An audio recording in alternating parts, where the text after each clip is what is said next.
and my blessings to the students who are taking forward the program very wonderfully. And once again I extend a warm welcome to both the guests of today's session. Bhaskar Reddy గారి గురించి ఈరోజు కొత్తగా చెప్పాల్సింది ఏమీ లేదు. He is a wonderful advisor to our society. సార్తో సంబంధం ఏర్పరచుకున్నాక మన జ్యోత్స్నాకి మామయ్య గారు భరత్ అక్కడ ఉన్నారు, భరత్ వాళ్ళ ఫాదర్. సో వీటి కోసం కంటిన్యూస్ గా లక్షల్లో డొనేషన్స్ అందిస్తున్న వారిలో వీళ్ళు కూడా ఒకరు. సార్ ఎక్స్పీరియన్సెస్ మనకు చాలా హెల్ప్ అవుతాయని మనం అడ్వైజరీ బోర్డ్ మెంబర్ గా కూడా పెట్టుకున్నాము. నిజంగానే సార్ యాడ్ అయిన తర్వాత మనం చాలా చక్కగా ఐటీ డిపార్ట్మెంట్ కి వెళ్ళాం. నేను సార్ ఏదో ఐఆర్ఎస్ రిటైర్డ్ అంటే ఆఫీసరు అనుకున్నాం, కానీ అక్కడికి వెళ్ళాక తెలిసింది ఆయన ఎంత మానవతావాది అన్నది. ఎందుకంటే ఒక అటెండర్ దగ్గర నుంచి పెద్ద ఆఫీసర్ వరకు మేము డోర్ నాక్ చేయాల్సిన అవసరం పడలేదు. మాకు they just welcome Bhaskar Reddy sir రండి మేడం, రండి సార్ అని చెప్పి చాలా చక్కగా. That shows what kind of impression he has put on the people who are working, subordinates అవని, హైయర్ ఆఫీషియల్స్ అవని, అందరి దగ్గర కూడా ఆయన ఒక మంచి స్మైల్ ఉంటుంది ఎప్పుడు ఆయన ఫేస్ లో. ఆ స్మైల్ తో ఒక మంచి యాటిట్యూడ్ తో అందరినీ ఆకట్టుకుంటారు. సార్ సలహాలు తీసుకొని మనం ఈ సొసైటీని సక్సెస్ఫుల్ గా రన్ చేస్తున్నాము.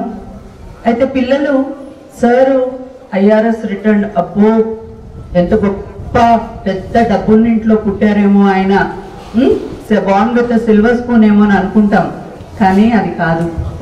మొన్న నేను వెళ్ళినప్పుడు చూశాను, అది ఒక పల్లెటూరు, ఆయన పుట్టిన ప్లేస్ బాణాపురంలో. మనలాగే ఒక బాణా ఫౌండేషన్ అని ఒక సంస్థ నడుస్తుంది, ఆ ఊరు పేరు మీదే నడుస్తుంది. మొన్న నాకు సార్ ఒక అవకాశం ఇచ్చారు వాళ్ళు ఏర్పాటు చేసుకున్న ప్రోగ్రామ్ లో పార్టిసిపేట్ అవ్వటానికి. అంతకంటే ముందు బాణా ఫౌండేషన్ గురించి చెప్పక ముందు సార్ చిన్నతనంలోది ఒక్క ఇన్సిడెంట్ నేను చెప్దాం అనుకుంటున్నాను. సార్ ఈ మధ్య కాలంలోనే తన జీవిత చరిత్రను రాశారు. బాణాపురం, బాణా టు బర్మా అన్నది సో వండర్ఫుల్ బుక్. సార్ మనం నెక్స్ట్ మీటింగ్ సరికి సార్ బుక్స్ ని పిల్లలందరికీ ఒక్కొక్కటి ఇస్తే, sir life is very inspiring, very motivational to student. అందులోంచి ఒక చిన్న ఒక్క ఇన్సిడెంట్ చెప్తాను నేను. సారు 7th 8th వరకు వాళ్ళ ఊర్లో చదువుకున్నాక 10th హైయర్స్ అప్పర్ ప్రైమరీ కోసం అని ఆయన వేరే స్కూల్కి వెళ్ళి 9th వరకు కంప్లీట్ చేసుకున్నారు. అక్కడ చదువుకున్న టైంలో, ఆ టైంలో అన్ని జిల్లా పరిషత్ స్కూల్లే. ఆయనకు అనిపించింది ఈ స్కూల్లో నాకు పెద్ద నాలెడ్జ్ రావట్లేదు, నేను మండల హెడ్ క్వార్టర్లో ఉన్న హై స్కూల్కి వెళ్ళిపోతా అని డిసైడ్ చేసి స్కూల్లో టీచర్స్ కి చెప్పారు. చెప్తే ఫాదర్ని పిలిపించారు. వాళ్ళు టీసీ అంత ఈజీగా ఇవ్వరు కాబట్టి, ఏంటి మీ అబ్బాయి వెళ్ళిపోతాను అంటున్నాడు, బాగా చదివే స్టూడెంట్, వెళ్ళిపోతే ఎలాగండి, కన్విన్స్ చేయండి అంటే, ఏమోనండి మా అబ్బాయి ఇష్టం, తన చదువు తన నిర్ణయం తీసుకుంటారు అని చెప్తే, అప్పుడు టీచర్స్ అనుకున్నారు ఎందుకు ఈ అబ్బాయి వెళ్ళిపోవాలనుకుంటున్నాడు అని. Then they talked among themselves and decided ఎలాగన్నా భాస్కర్ రెడ్డి గారిని స్కూల్లో ఉంచాలి, మంచి చదువుకునే విద్యార్థి, నీకేం కావాలి అని తెలుసుకొని ఆయనకి కావలసిన విద్యను అందించారు.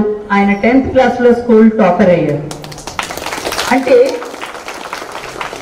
ఆ ఏజ్ లో నాకు ఏది కరెక్ట్, నాకు ఏది కావాలి అని ఒక దూరదృష్టితో దాని గురించి ఆలోచించడం, దాన్ని సాధించడానికి రైట్ ప్లేస్ ను వెతుక్కోవడం, అక్కడికి వెళ్ళిపోతానని చెప్పడం. But at the same time పెద్దవాళ్ళు, గురువులు, పేరెంట్స్ కన్విన్స్ చేసినప్పుడు వాళ్ళ మాటకు విలువిచ్చి కన్విన్స్ అవ్వడం, అక్కడే చదువుకోవడం, తన సత్తా చాటడం. పాఠశాల నుంచి బయటపడి కాలేజ్ అన్ని చదివిన తర్వాత మామూలుగా మాలాంటి ఒక టీచర్ ఉద్యోగం కూడా చేశారు. నేను చాలా హ్యాపీ ఫీల్ అవుతాను సార్. ఒక టీచర్ గా ఉన్న ఆయన ఐఆర్ఎస్ గా రిటైర్ అయ్యారు అంటే అది ఒక మామూలు విషయం కాదు. నా పిల్లలు చాలా చదువుకోవాలి, మనం ఐఆర్ఎస్, ఐఎఫ్ఎస్ ఇవన్నీ చదవాలి అంటే. ఇప్పుడు మన దగ్గర ఉన్న డోనర్ మెంబర్స్ చాలా మంది అడ్మినిస్ట్రేటివ్ వింగ్స్ లో వర్క్ చేసి వచ్చిన వాళ్ళు ఉన్నారు. అందుకే పొద్దున్న నుంచి చెప్తున్నాను వాళ్ళతో కూర్చోండి, వాళ్ళతో మాట్లాడండి అని. సో అలా ప్రారంభించిన సారు చివరికి తన గ్రామానికి ఏదైనా ఇవ్వాలి అని అనుకున్నారు. ఈ మధ్య కాలంలో అందరూ మా ఊరు, మా బడికి ఏమన్నా చేద్దామని వెళ్తున్నారు, కానీ సార్ చాలా సంవత్సరాల ముందు స్టార్ట్ చేశారు. బాణా ఫౌండేషన్ ద్వారా మనం ఓన్లీ స్కూల్లో ఎడ్యుకేషన్ కోసం మీకు సపోర్ట్ చేస్తున్నాము. కానీ సార్ ఆర్గనైజేషన్ వాళ్ళ ఫ్యామిలీ మెంబర్స్ అందరూ కలిపి రన్ చేస్తున్నది. విద్య కోసం సపోర్ట్ చేస్తుంది, ఆ గవర్నమెంట్ స్కూల్లో ఉన్న పిల్లలకి ఫైనాన్షియల్ సపోర్ట్ ఇస్తుంది. ఊర్లో ఉన్న ప్రజలందరికీ హెల్త్ బాగుండాలి అని చెప్పి తన ఇంటిలో ఒక అంతస్తుని మొత్తాన్ని హాస్పిటల్ కోసం డొనేట్ చేశారు. ఎంత చక్కగా ఉందంటే అక్కడ డాక్టర్స్ రూమ్ ఉంది, పేషెంట్స్ కోసం ఉంది, అక్కడ డాక్టర్స్ ఉంటారు. కాకపోతే వాళ్ళు మన టీవీ మానిటర్ పైన మన హైదరాబాద్ లో ఉన్న పెద్ద హాస్పిటల్స్ తో కనెక్ట్ అయితే పేషెంట్ అక్కడ మాట్లాడితే డాక్టర్ గారు ఇక్కడ నుంచి వాళ్ళకి ప్రిస్క్రైబ్ చేస్తారు, మెడిసిన్ కూడా ఊరు వరకు పంపించడం జరుగుతుంది.